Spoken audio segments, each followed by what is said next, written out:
Live, only on DAZN. Jake Paul versus Chavez Jr. One is defending a name, the other is building one. The ring doesn't care where you come from, only if you can survive in it. Saturday, June 28th, Jake Paul versus Chavez Jr. Buy now at DAZN.com/boxing. Oscar Bevis for the Stomping Ground, powered by Wow Hydrate and available on DAZN. It's Mr. Leigh Wood. Joins me. What's happening, mate? Not a lot, mate. Not a lot. Back in the gym, as you can see. Good to be back, actually. Enjoying it. Yeah, just to set the scene. So I texted you last week and said, let's meet, let's have a catch up, talk boxing, talk life and whatnot. And I said, just let me know when you're back in Essex, thinking that it might be a couple of weeks' time. You went, I'm in Monday, Tuesday, Wednesday. So this is not a man that sits in front of me that is thinking about hanging up those gloves anytime soon. Would I be right? Nah, to be sure, mate. For sure. I did a little bit of training when I took my kids away, to be honest, just ticking over just a little bit, because I've been there before, after fights, even when I've won and I've enjoyed myself a little bit too much. When you come back, it's always a little bit harder. So, and even if I did like hang the gloves up, which I'm not going to do anytime soon, but even if I did, like, I'd still train, I'd still keep myself in good shape, and I still, because I know you have a month off, 2 months, it gets so much harder to get back where you are. It's easier to maintain than it is to try and pick it back up. So, yeah, I'm enjoying being back in the gym this week. Feel good, to be honest.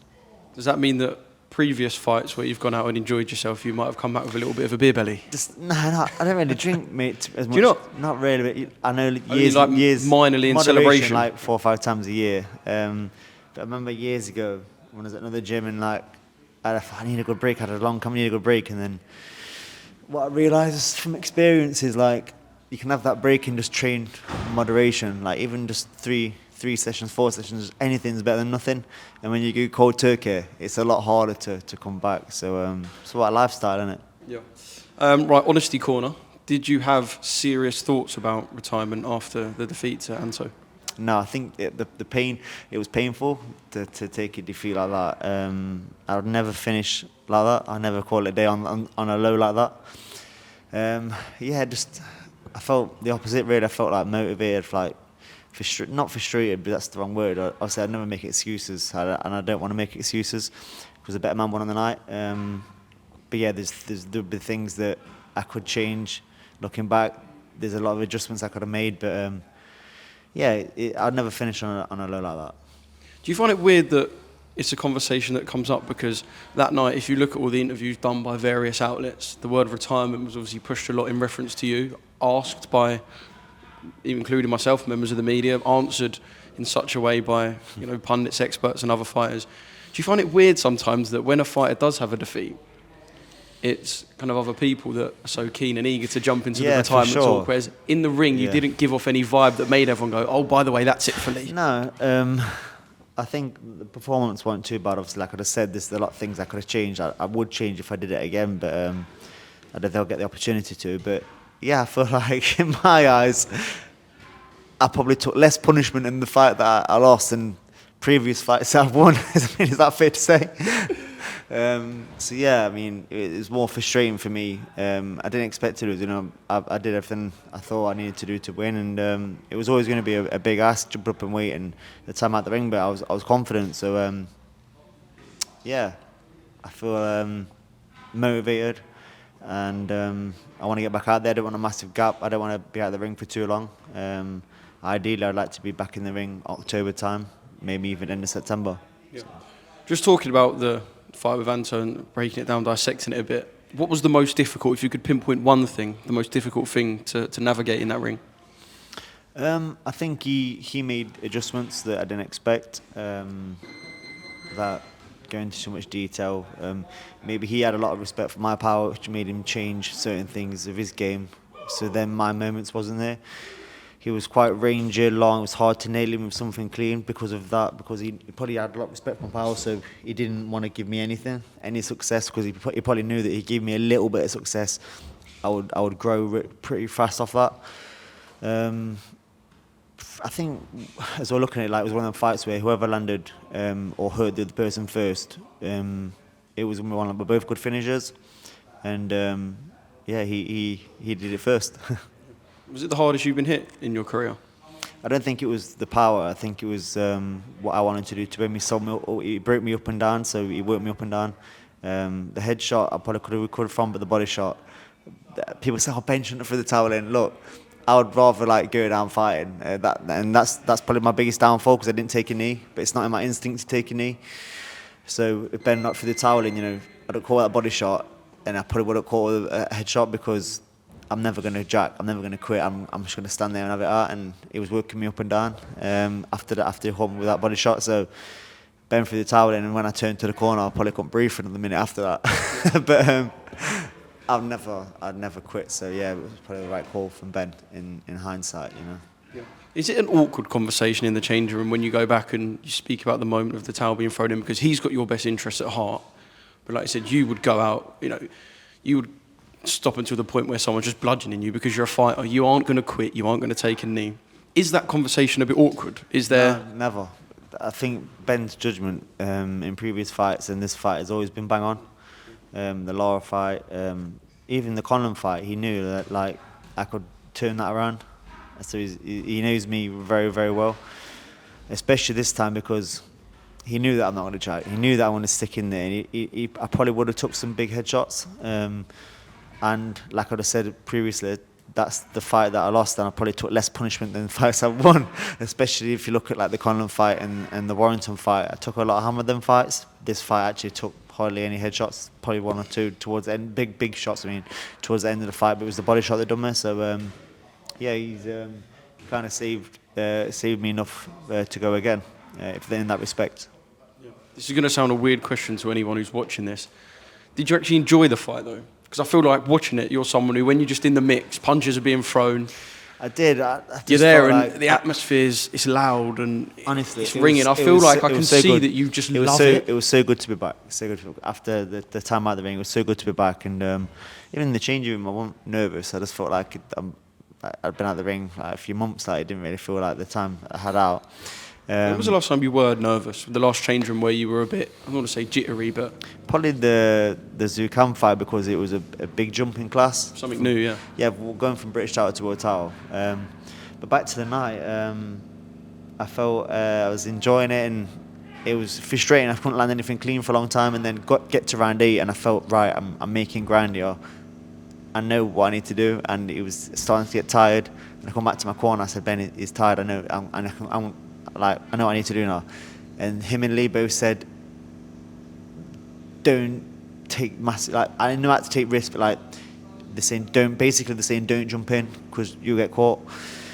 But I was here at the moment, like, I know what I need to do now. This is the moment. And I come out, and I was going to the body, and I was pressing too hard, jumping in, taking them chances. Too eager is the word, too eager, and that's how I ended up getting caught. But yeah, it's frustrating because I didn't really get to show what I was about to do, what I could have done. But yeah, it's one of them, innit? I mean, it was a fight that commanded respect from. He's a good fighter, by the way. He's a good fighter and a great guy as well. It was always going to be a brilliant fight between you two. That's, yeah, I mean, it commanded respect. Everyone knew it was going to be a good fight. You two had the respect of each other as well. Did you say anything in the ring after or backstage at perhaps? Yeah, I seen him after. We don't know yet. I seen him after. I seen him in the hotel. All his fans and that, and family, friends and family. What could you say? Was at the same hotel. So I got some food after seeing all them. Everyone was so nice. Yeah, you know, he's a great guy. It's hard to fight someone. It's hard to fight a guy you like, actually, but I prefer to fight someone I don't like.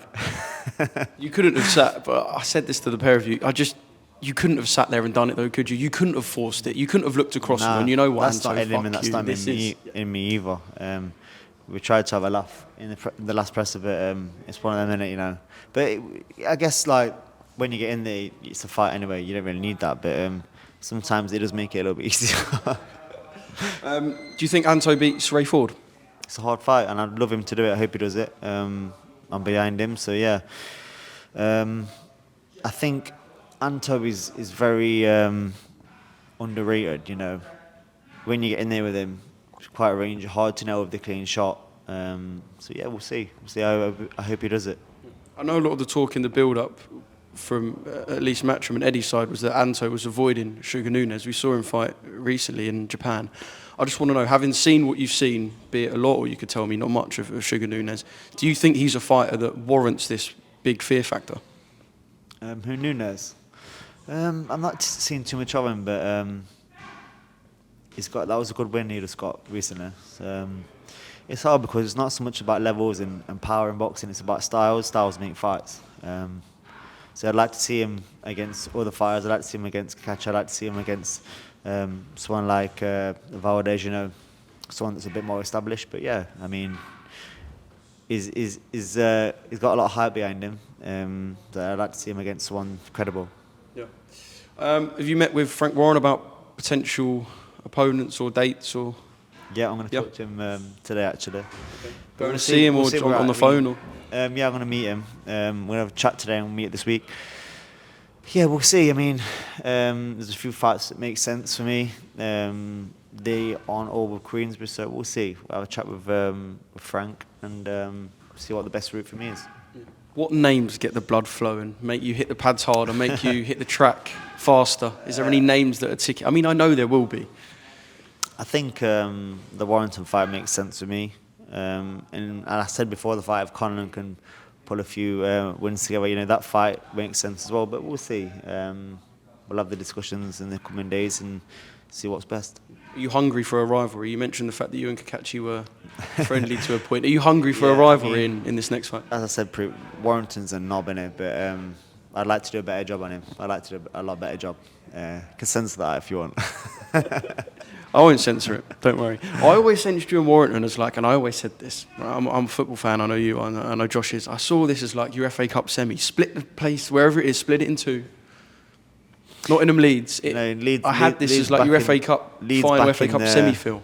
Leeds back in the Premier League. I don't think the fixtures have come out yet, but if they lined up, that would be exciting, wouldn't it?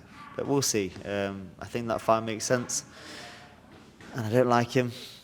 And it's one that gets me up for it. So we'll have the chat, we'll have the discussions, but it's not the only option. So, is there any options away from domestic fights or the UK? Anything that you like to look on stateside? I know that's always been a dream of yours to go and fight stateside. I mean, having won more titles, you know, I'm an established name now, so it probably wouldn't be hard to make a big fight to get another shot. But we'll see. You know, I'm not sure how many fights I've got left, so. You need to be smart picking the right ones. How many fights do you think you have, or not even fights? Let's say, how long do you think you have, or do you have a time in your head that you like? I know my team aren't too keen on me fighting too much further, but it's down to me and how I feel and what punishment I take and them kind of things and what the camp takes out of me sparring and stuff. So yeah, it's hard to answer that question. I said before this fight 1 or 2, so we'll see. We'll see. It's fight by fight. I'll just keep taking it fight by fight. One thing you have got is fans who, whatever happens, will stick with you for the highs and the lows. Yeah, and a massive thank you to them because it was unbelievable walking out in Nottingham. It just picks me up. It's honestly, I wanted to do it without them. So yeah, hopefully they'll be there again, and it's the right fight for me. It's going to be a very hard thing to leave one day, isn't it? Is that something that plays on your mind? Not to kind of end this on a downer, but yeah, everything. Every fighter says it's like a drug. It's hard to leave. The circle of life, you know, everything comes to an end. But you look back on, I've got really good memories, really good achievements and stuff, and I've done things that a lot of fighters don't do. Even winning world titles, like that support I've got is unbelievable. And I'm proud of it, and I love them all, and I'm extremely thankful for them as well. So. And they get to go on a European tour next season as well. You're going to be jumping on any of the away days with the boys? For sure. Like I said, I don't know how many fights I've got left. Ideally, this will be my last year of fighting. So next year I'll have a little bit more free time, get to some away games in Europe, and enjoy it as well for a change. Yeah. Not worry about having a pie at half time or something. You know what I mean? Then you can have one of your 5 drinks a year. Yeah, for sure. Happy days, Leigh. Good man, really Cheers, appreciate Thank the you. time. Thanks a lot. Thank you, brother. Live, only on DAZN, June 28th. Jake Paul versus Chavez Jr. Buy now at DAZN.com/boxing.